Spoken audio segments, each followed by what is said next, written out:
Welcome! Today we'll be going through the A&D checklist for Stratus and Cumulus.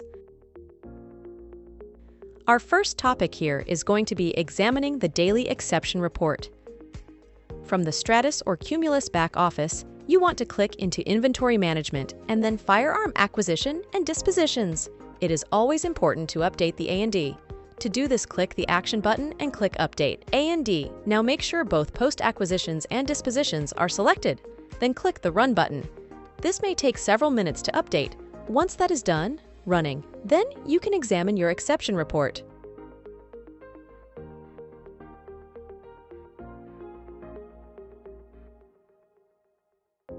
To view Exception Report, click the Action, then Acquisition Exception. And now we have our Acquisition Exception Report. To view Disposition Exception Report, click the Action button and click Disposition Exception.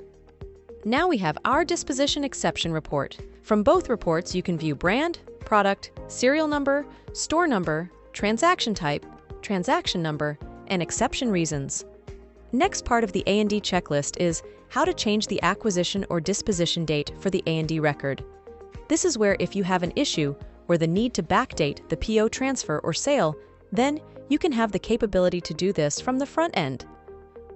First, from the main menu on the front end, you go under Inventory Management and click on Firearm Acquisition Disposition. Then search your serial number in question.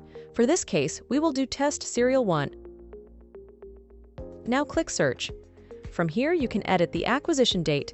Currently, it is showing to today's date, which is February 15th, 2024. To edit, click on Action, then click on Edit Acquisition.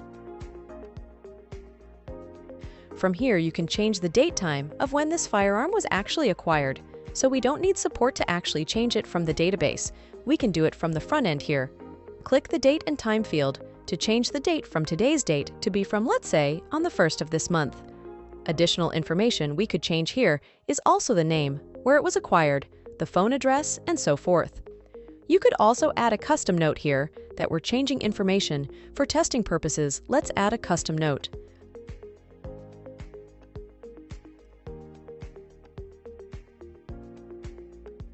Once all changes have been made, click Save. Now we can confirm here the acquisition date has been changed to February 1st rather than the 15th.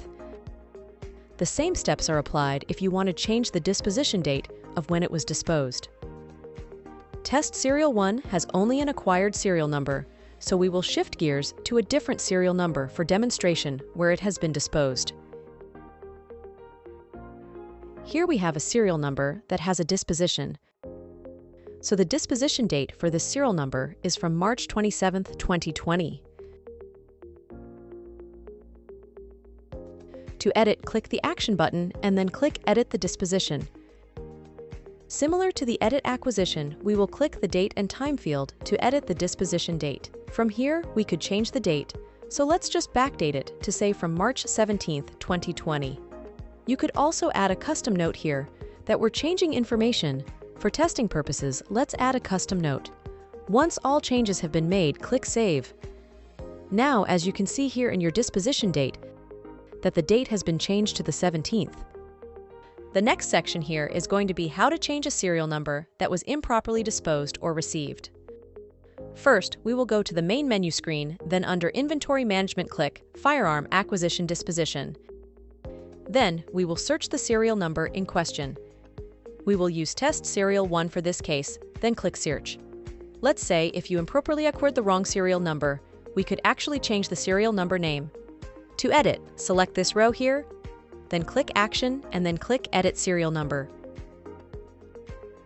Now here click the Enter the new serial number field and type the new serial number. Here we will change to Test Serial 2 and add a custom note of the incorrect serial number.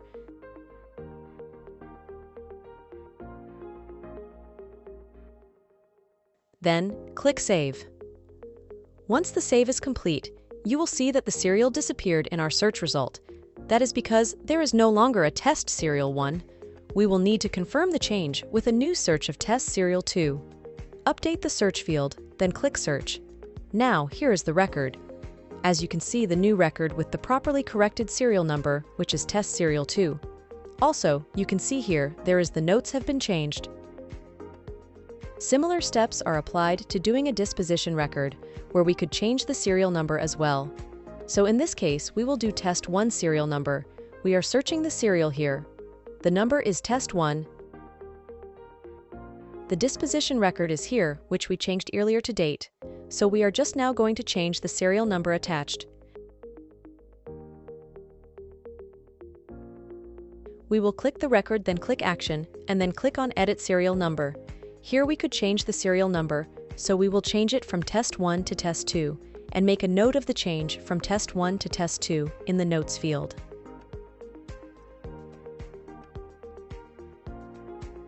Then we can click the Save button. Once updated, we will confirm the change by searching the new serial number. We will go back into Acquisition and Disposition to change the search to Test 2. Now here is your record. That is the disposition record. An acquired record, anything that is regard to that serial number. And the notes over here as well. The next section is how to allocate a serial number to the store. We need to do this if the serial number is not showing properly to the current store.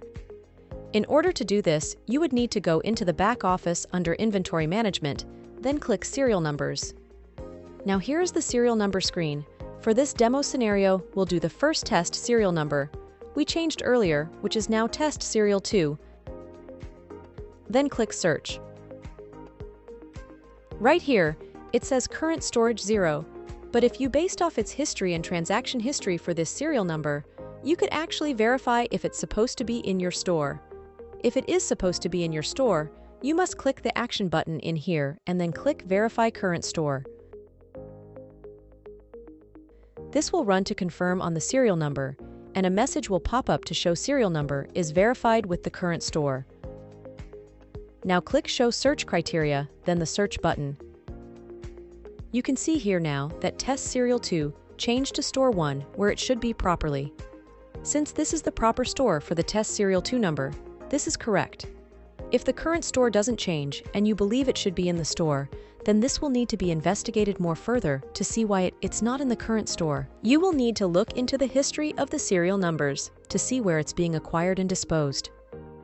The last section of this checklist is how to wipe out the disposition if it was incorrectly sold.